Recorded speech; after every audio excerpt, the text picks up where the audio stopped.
Hello, welcome to BGi July, already July 2022. How did that happen? How is it July? But we are very, very delighted to run this evening's BGi events, an evening of bloody good ideas, just like it says on the t-shirt, bloody good ideas. And we've got 4 fantastic speakers tonight. Absolutely, they've worked really hard to get these keynote presentations ready for you tonight, so very excited to see them. We're speaking to you from our home here in Lockerbie, hence all the photographs in the background. So it's just lovely to share this evening with you, and thank you so much for being here with us. It's been a real passion of ours for many years to give people a stage, really. That's what this is, BGi is all about, so that people can share their bloody good ideas. Getting onto the stage is such a privilege, however big or small that stage is. It's such an honour to get to stand on stage and deliver our message. And we like to take people who can't even say their name in front of an audience because they're so fearful of it, all the way up to presenting their keynote presentation. And that's what tonight is all about. Let's get started.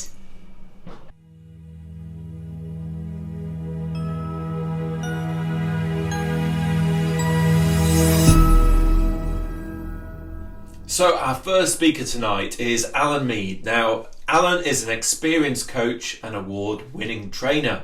Before taking the plunge into self-employment to coach and train full-time, he enjoyed 30 years in the advertising industry. Starting at the bottom rung of the ladder, he worked his way up that ladder to serve on boards of 2 different businesses. And he has already earned the reputation in the industry for engaging, motivating, training at all levels and coaching that really helps his clients achieve the breakthroughs that they're looking for to successfully climb that very same ladder. As one agency founder put it, frankly, whatever your goal is, Alan's your man. And he's here tonight to talk about achieving our own goals and doing the things that really matter to us. So welcome, Alan.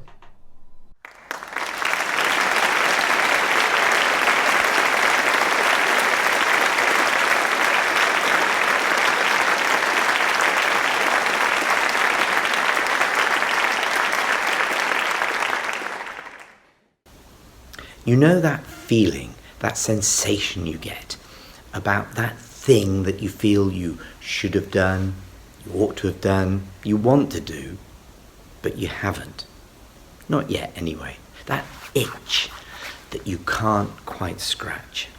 We've all experienced it. You know just what I'm talking about.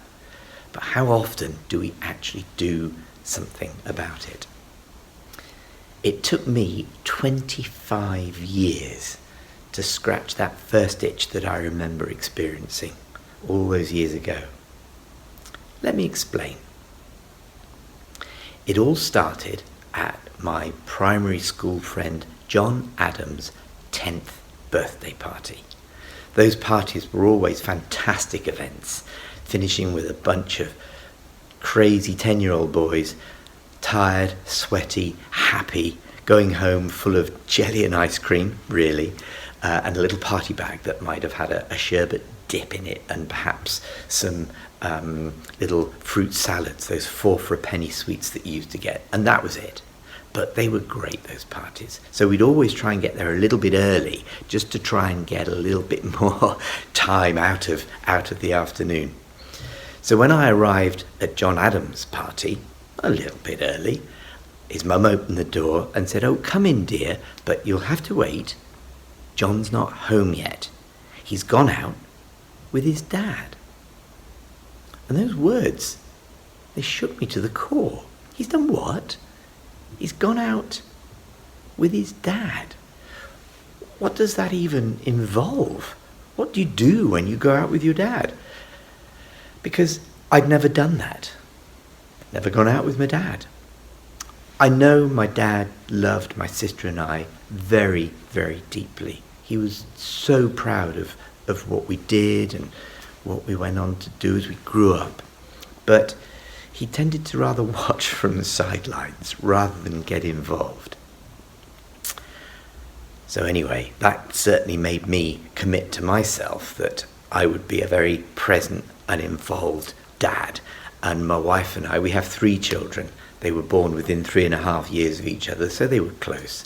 And we kept them busy. We did loads with them. We still do, even now. I would drag them off to the cinema, even if they didn't want to go, because I wanted to see Toy Story, and I wanted to see A Bug's Life. But we kept them busy. We gave them plenty to do. And actually, thinking about it, a major itch for me was the desire to go and work for myself. Could I do it? Would I do it? No, I was terrified of doing it. And that feeling persisted for years. But then through my work, I was introduced to coaching, and that led to a training role. And I started to realize that actually here was something that I could go and do. And so I kept thinking about it and kept putting it off and thinking about it some more and putting it off some more. And the voice in my head would go, well, you can't do that. Who's going to listen to you? Who's going to take you seriously? And I believed it for far too long. But eventually, 4 years ago, I took the plunge. And since then, I have worked for myself as a coach and a trainer. And I've had the best time. It has been the most tremendous experience. And do you know what? It only took me 8 years to pluck up the courage to go and do it. But anyway, I was telling you about John Adams' party and my dad. And my dad, as I said, he loved us. But he found himself trapped in a job that he hated but felt obliged to stay with. There was the job for life back in those days. There was the pension. And he just felt the enormous burden of responsibility to provide for his family. And so he stayed there. I'll never forget, though, when voluntary redundancies were called for and he realised he was old enough. The very day he was old enough, he was out of there. You know, in cartoons, when the character suddenly shoots out of the frame and a little piece of paper settles gently to the floor to illustrate that they left in a hurry. That was like it for him.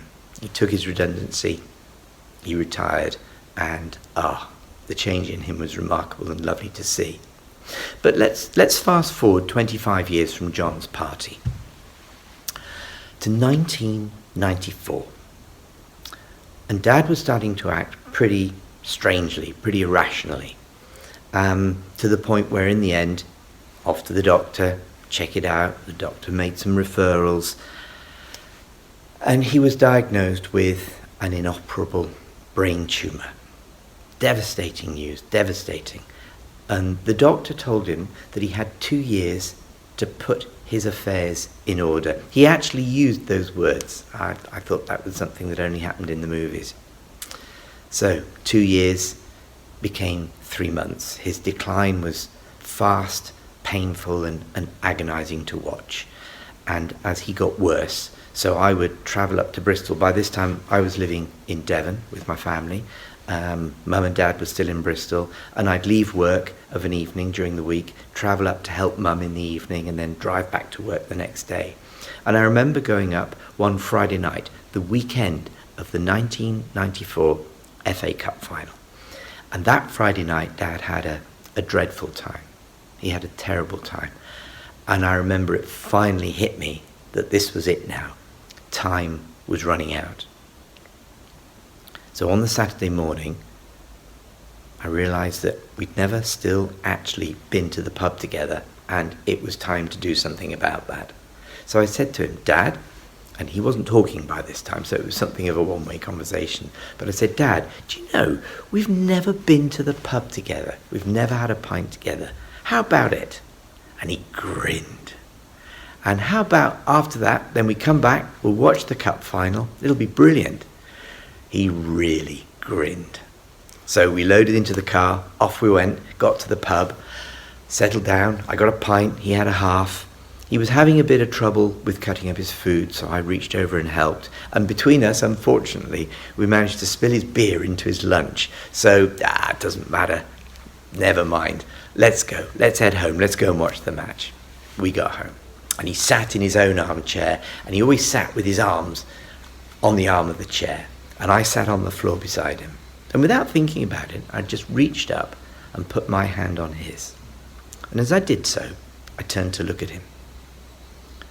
And he looked back at me, and he looked very deeply into my eyes, and I looked very deeply into his eyes. And I realized at that moment that whatever might have gone before just didn't matter. You might say, we wiped the slate clean, and it was wonderful. It was cathartic, and it was fantastic. It was fabulous. Dad died 2 weeks later. I've always cherished that moment between us. I've kept it with me ever since, and I'm so pleased that I did what I did and that we did what we did. So whatever it is for you, whatever that thing is for you, go and do it. Just go and do it. Thank you.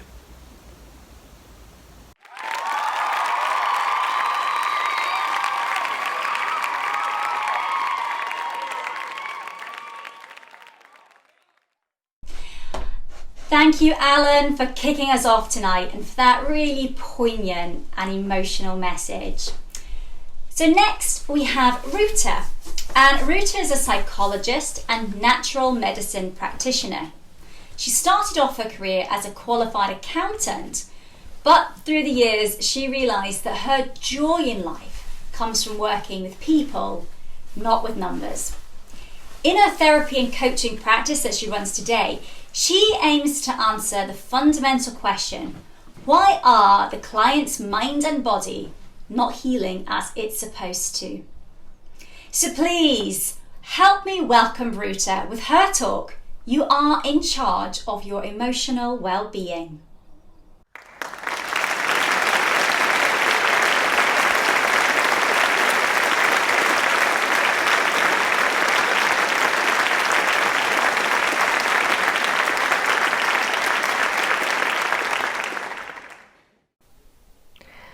What do you think is the most frequent argument couples have? How to raise children? No. How many times per week you should have sex? Not even close. The most common argument I come across when counseling couples is how to load a dishwasher correctly. And this is all to do with expectations. So what creates expectations? Expectations are created by beliefs. Sometimes we call them values, manners, stories, narratives. For example, there was a time when my husband's 5-year-old son came to stay with us for a few days. One day I went to the toilet and I could see the yellow at the bottom of the loo basin. That could surely mean only one thing. Someone forgot to flush the loo. I went to my husband and I said, "Did you forget to flush the loo?" He looked at me and he said, "No." So by the process of elimination, it could have only been his 5-year-old son Lucas. So we asked Lucas. He looked at me with his big innocent child eyes and he said, "No, I always flush." I could really see that he wasn't lying. But there was no other explanation. A day passed and now my husband comes to me and he says, "Did you forget to flush the loo?" And I looked at him. "No, of course not." So here we go again back to Lucas. And again, he very innocently declares that he did not forget to flush. But there cannot be anyone else. We live in a flat on the 2nd floor. The following day, I decided to call a family support committee about how to deal with a lying 5-year-old. As you do. So I was walking to the kitchen to get my phone, and here I see my cat Mimi walking towards the kitchen too. Suddenly she stopped at the ajar toilet door.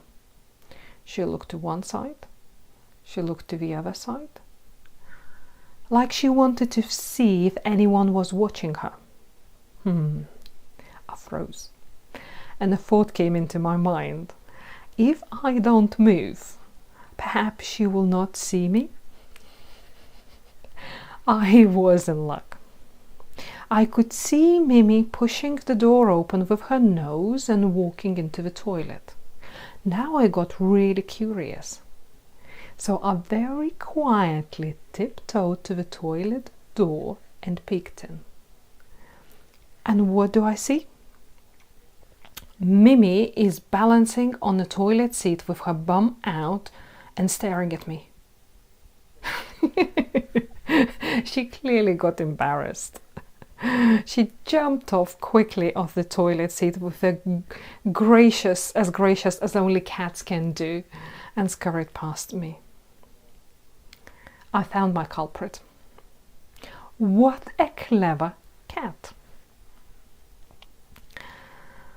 Clearly, a good manner code is different for cats and humans. We have a good manner code not only for cats and children, we also have them for men. So, imagine one day I went to the loo, and what do you think I found? A toilet seat was up. All women know, and blokes have been educated also, that the toilet seat up is a big no-no. So now I'm comparing this appalling behavior to my expectations, and here comes the judgment and whispers to my ear. He should know better than to leave the toilet seat up, shouldn't he?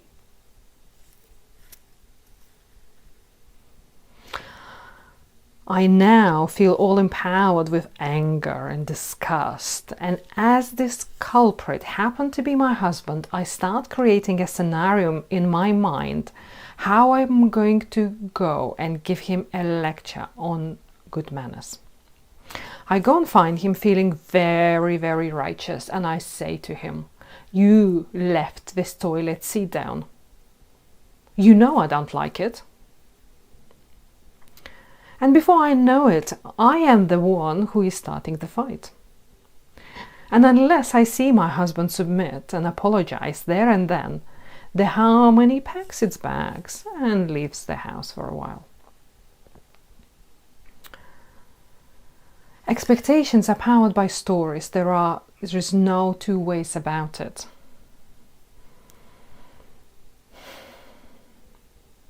I grew up in an environment where no child should grow up.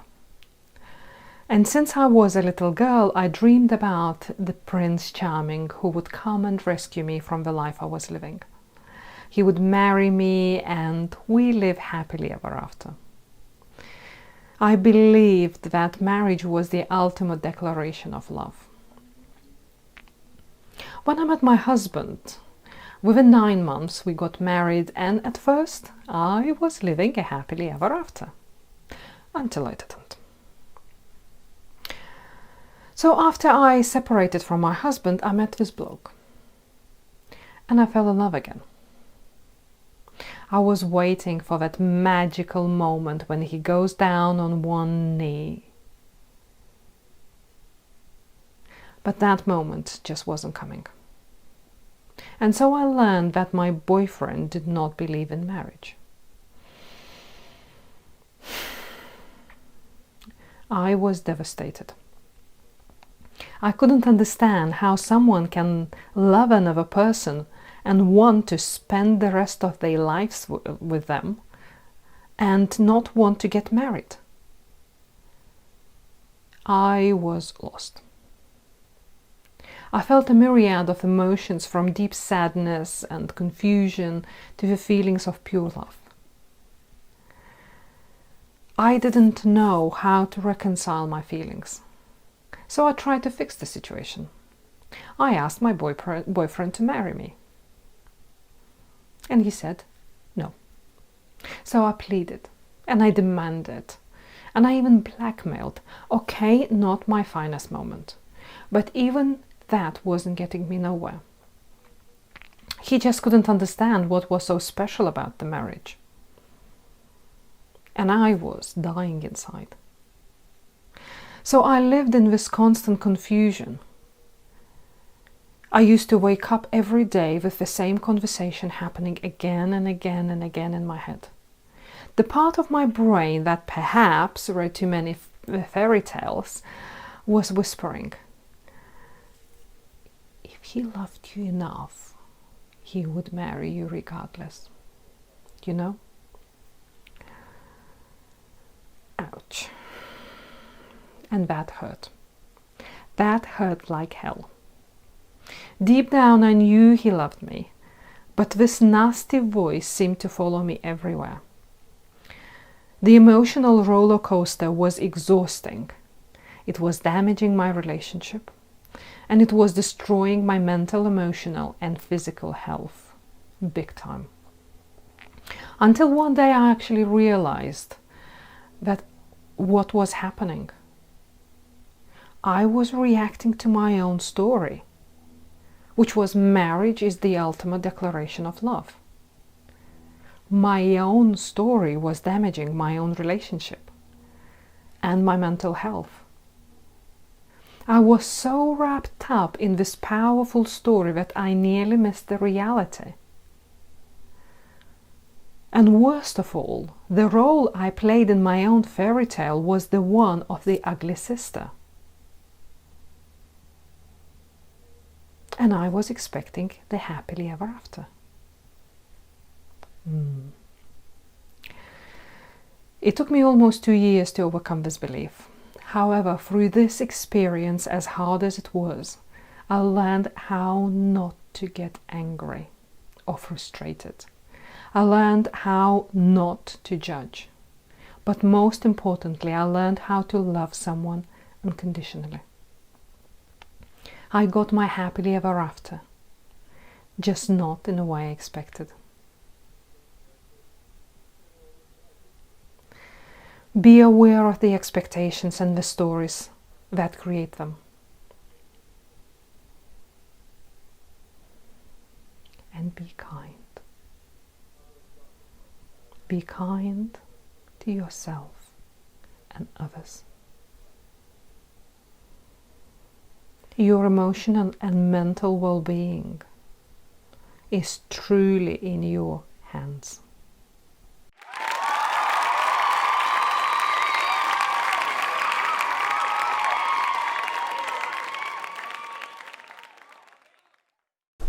Ruta, thank you. What a great topic and message. Something in there for all of us. So please help me welcome our next speaker, who is Sonia Lang. And Sonia is returning to BGi tonight with a new personal story. So Sonia's had 20 successful years in investment banking, and she's now gone on to earn herself a reputation as being a motivational and concrete coach and advisor for C-suite who manage massive global transformations. Companies who are looking for the mental edge and sort of precise breakthrough tools, they call on her support. Some of you may already be familiar with Sonia from her internal, external leadership model, which has been published in the book Leadership After COVID-19. This model has been hailed as a bit of a go-to guide for navigating VUCA, which is new to me, and that's volatile, uncertain, complex, and ambiguous world to clarity and inspiration. So Sonia's here tonight to share with us how we can make anything happen if we just have the right mental, conscious decision for it. Sonia will even share with us how, if needed, we could move mountains, and it all begins with our mindset. Welcome, Sonia.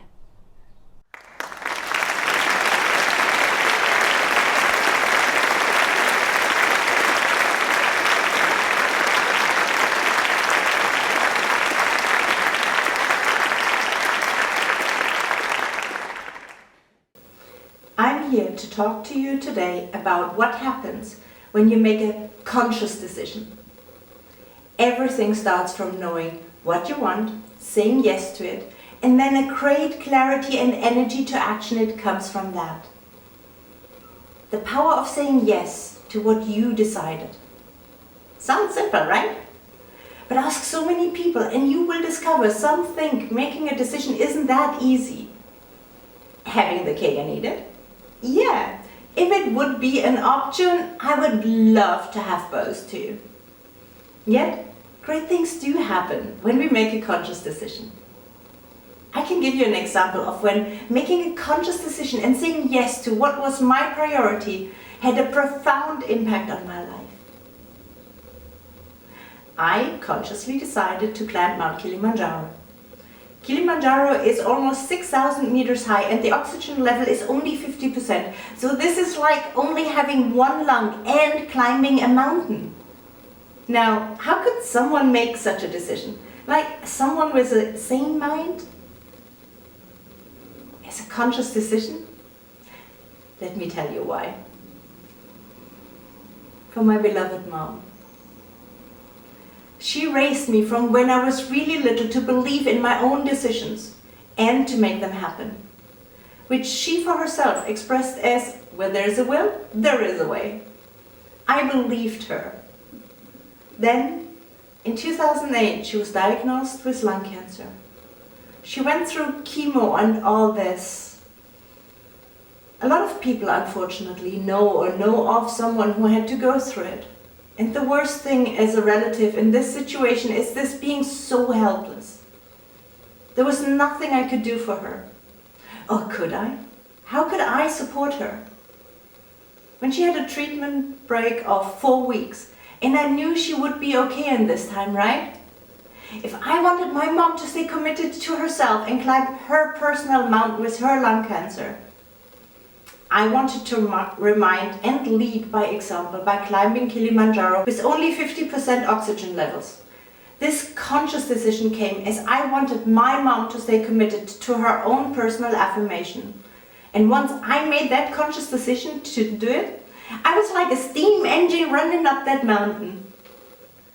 I decided to climb Mount Kilimanjaro. After all, I had like 4 weeks.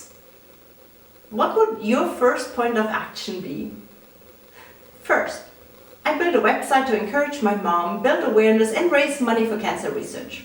Second, I bought all the gear needed, hiking boots, clothes, sleeping bag. And then third action, I started training for the hike. I took my former personal trainer, Doubting Laura. She was there to train and motivate me. Yet you know when someone's word say one thing and their face tell you something different? Even in the last of our 4 sessions, without saying or doing it, she went like, she's never gonna make it. Then the 4th action. Fly there, get from sea level to 6,000 meters and back down. All this in 4 weeks. Easy, right? It was objectively a challenge. I arrived at 8 p.m. and started at 6 a.m. to do the climb.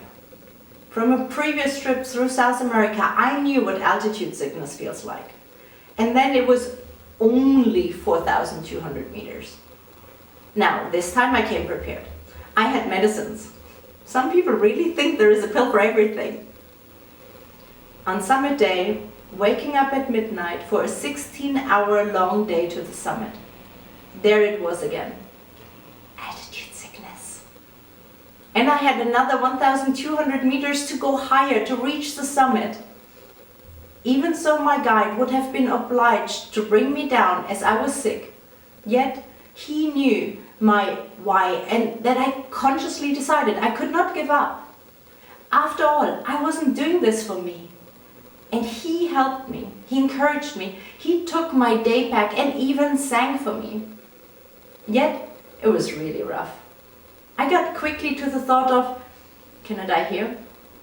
Or can I take one more step and die there? Yet I consciously decided that I wanted to show my mom she can't give up. So giving up wasn't an option. And indeed we made it. wearing my mom's hat she wore as she had lost her hair due to chemo, me recording a message for her. I consciously made the decision to get up there for my mom, and I did. My mom had almost 1 more year, and she was touched not only by me climbing Kilimanjaro, but by all the people who donated on her behalf and shared their own personal stories. Now she felt not alone anymore, and she was indeed inspired. Now, to be honest with you, after this very, very personal story with my mom and Kilimanjaro, this cannot be topped. And what does it have to do with business or leadership? Nothing and everything. The rules of life also apply to business life. Having a vision and making a conscious decision and filling it with life. After 20 years in investment banking in 2012, I made another conscious decision. I decided to quit my job. I really didn't need to worry about what I was going to do next. I didn't have to believe. Throughout my life, I knew once I consciously decide what I want, I can make it happen. And in case you're one of those who would like to know what I consciously decided and then did do, I went to India, to an ashram, going through a monk-like training. And the training was a challenge and a joy at the same time.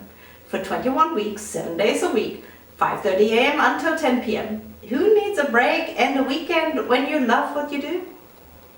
All the phenomenal experiences I had in the ashram, they're stories for another day. You think, crazy lady? Dropout? Now, I'm the bridge between the corporate world and the sciences of the mind, bridging Western sciences of psychology, neuroscience and anthropology, and Eastern sciences of meditation, pranayama, so breathing, and hatha.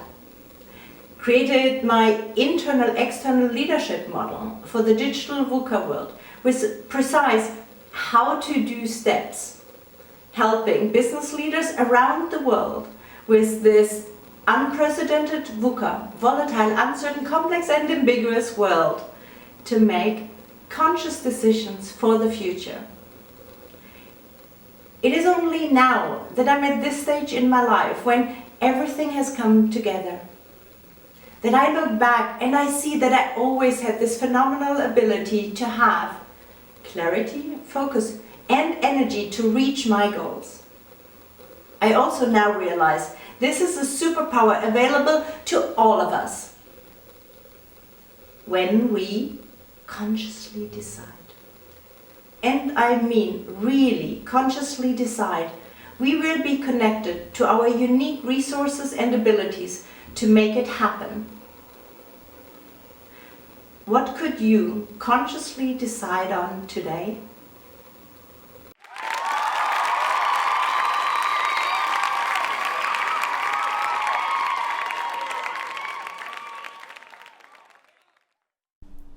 Sonia, thank you so much, and a nice little cheeky advert for your book there, which I'm sure is on Amazon.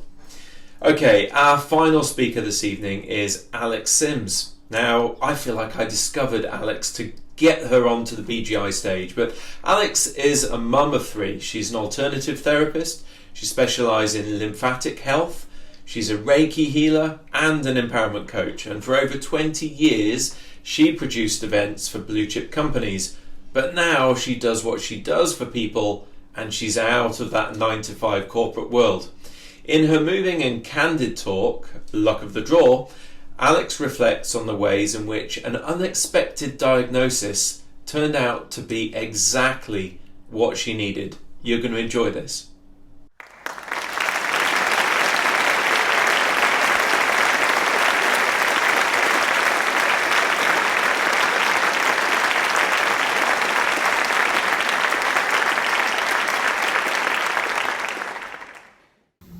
So cancer's never really been on my radar. That's a weird thing to say, right? Funny thing to say. Cancer's everywhere, right? We all know people, we've all got friends or family who've been impacted by cancer in some way. hopefully not for the worst, but you know, it's a fact of life these days. But it's never really been on my radar. That won't affect me. Why would that affect me? I mean, you know, they go on and on about women checking their breasts, and you hear all the case studies, the statistics, but it just never really hit home with me. I thought, no, that won't happen to me. Cancer's not in our family. No one in our family has ever had cancer. And I also thought, this thing about breast cancer. Hang on a minute, I breastfed all of my children. I mean, these babies have been ruined by my children. I've done my time. I've breastfed them all. 3 years of my life. So I ain't getting breast cancer. No, not on my watch. But one day, I got a letter inviting me for a mammogram. It turned out it was a postcode lottery for women of the age of 46. 46, I know, hard to believe, 5 years ago. And just inviting us to go for a mammogram if we wanted to. And I thought, that's great, that's really good, isn't it? And I popped it back in the envelope, closed it up, put it on the table in the hall, and got on with my day, got on with my life. Didn't give it a second thought. I mean, it wasn't that I didn't want to have a mammogram. I have had a mammogram before and I know that it's fine. But I just, you know, I was a busy mum of 3, working mum, just didn't have time for that. So forgot all about it. Then I got a phone call a couple of weeks later and they said, oh, you missed your appointment for your mammogram. And I went, oh no, I'm so sorry. So when was it? And they told me, and I thought, oh gosh, that's when I was at my son's cricket match. Well, they said it doesn't matter. We're still doing them. We're just in the car park at Tesco's in the mobile unit. So I said, okay, and off I trotted along and went in to have my mammogram done. And lovely people, amazing. The nurses there, they were so friendly, made you feel completely at ease. And I mean, who knew the caravan could look so stylish? What a place. It was all fine, not a problem to do it, and I had it done and I left, and that was it. Got on with my day, got on with my life, and that was the end of it. Also, I thought, a couple of weeks later, another letter comes through the post.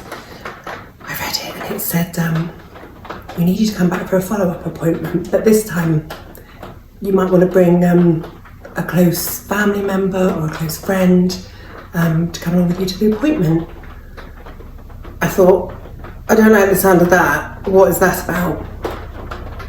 Pop the letter back in the envelope, put it on the table next to the letter from the original appointment that I didn't go to, and I went off to meet my friend for Zumba.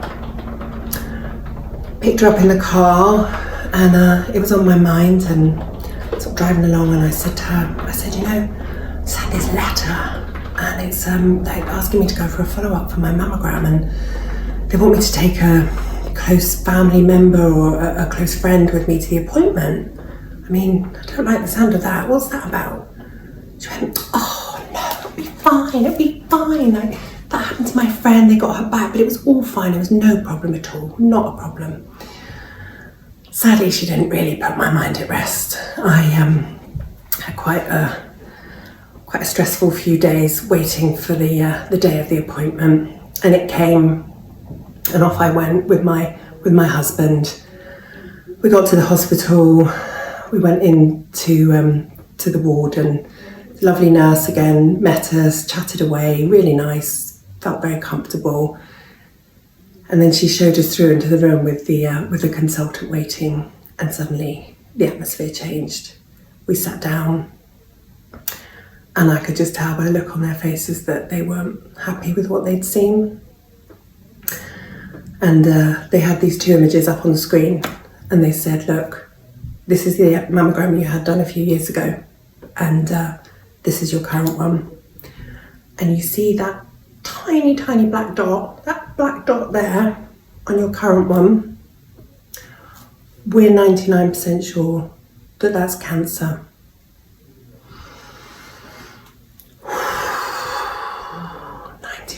Sure that's cancer. What? what? What is he talking about? Why did he say that? I don't understand. Like that he must have the wrong mammogram. I mean, cancer can't happen to me. Cancer's not on my radar. Cancer's not in my family. Oh my God, oh my God, oh my God. They said we just need to do a few more tests, obviously, to make sure that we're 100% certain, not just 99% certain. And, you know, I remember this needle, them doing biopsies and all these tests, but I was just numb. I didn't feel anything. We were then taken through to a room where I just seen that on the way in, there's just a sofa and table with some flowers and a box of tissues, and that was our room. And I just lost it. I broke down. My husband just held me in his arms, and I cried and cried, and I became hysterical. I was like, why has this happened to me? How has this happened? I don't understand. Like, how could I possibly get cancer? Like, I breastfed all the children. Oh my God, the children. Oh, my babies, my babies, my babies. Like, am I going to die? What if I die? Like, my children, they can't not have a mum. I can't just, it makes me emotional now. Just thinking about how it affected me. I was beside myself and completely catastrophizing. Deep breaths. And then my husband, he just looked me in the eyes and he said, "This is the worst birthday present you have ever given me, but we're going to get through this together." And I went, oh my God, it's his bloody birthday. How is this happening on his birthday? And I just laughed and I just lifted, and I took that with me throughout the journey. I just thought, you have to see the positive, you have to see the bright side, you have to smile. You are so lucky that they found this. I was incredibly supported. I had my wonderful family and friends. I was treated by, you know, an incredible medical team. Everyone who works in treating cancer are phenomenal. And, you know, and I got through it. It, you know, don't get me wrong, it was so lonely at times. I mean, I can remember lying there when I was having my radiotherapy and everyone goes off to a room, you think miles away, and you're lying there thinking, oh my God, I don't like this, and you're being zapped. But you do it and you get through it because you know, or I knew, I was so lucky. I was so lucky that they'd found this, and I've come out the other side. And you know what, there's some incredible statistics about how lucky I was. There are 4 doctor's surgeries in my small town, and just in my surgery, 20 women like me, age 46, were picked up as having breast cancer that they would never have known about had they not had that mammogram. And actually, 3 of the mums just in my son's class, we all had breast cancer from that mammogram. But that's pretty phenomenal in itself. But when it really hit home to me was when I just had my surgery, and I was coming round and they wanted me to go for a walk. The physio came and he had my notes, and we went off for a little walk. I was hobbling along, chatting to him and talking about, you know, my diagnosis and how lucky I was. And he just turned to me and he said, he looked at the notes and said, but you're only 46, right? And I said, yeah. Great, look at me in my gown, looking good for 46. And he went, no. Then he just looked really serious.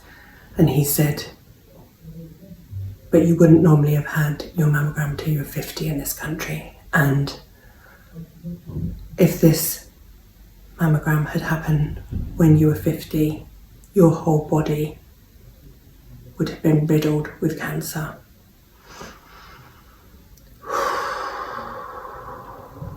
Unbelievable. But you know what? I wasn't riddled with cancer. I was so lucky. Lady Luck had shone her light on me, despite my complacency, despite my never thinking that I would get it. And I now have the absolute privilege of standing here today, telling you my story in the hope that you will all make sure you check yourself for any form of cancer. just let cancer be on your radar. Don't be complacent like I was. But I also think that cancer was an incredible catalyst for change for me. It forced me to really take stock of my life and to just appreciate how bloody amazing it is, but so short, so precious. I now live the life of my dreams. I have my own business. I get to help other people live a cancer-free life full of joy. I get to spend loads of time with my friends and my family. And you know what? I wear sparkles a lot of the time. So I'm just going to leave you with the words of an incredible woman, an unbelievable woman, the amazing, late, great Dame Deborah James, who in her infinite wisdom left us with the words that said, "Find a life worth enjoying, take risks, love deeply, have no regrets, and for God's sake, check your poo." Thank you so much for listening to me today.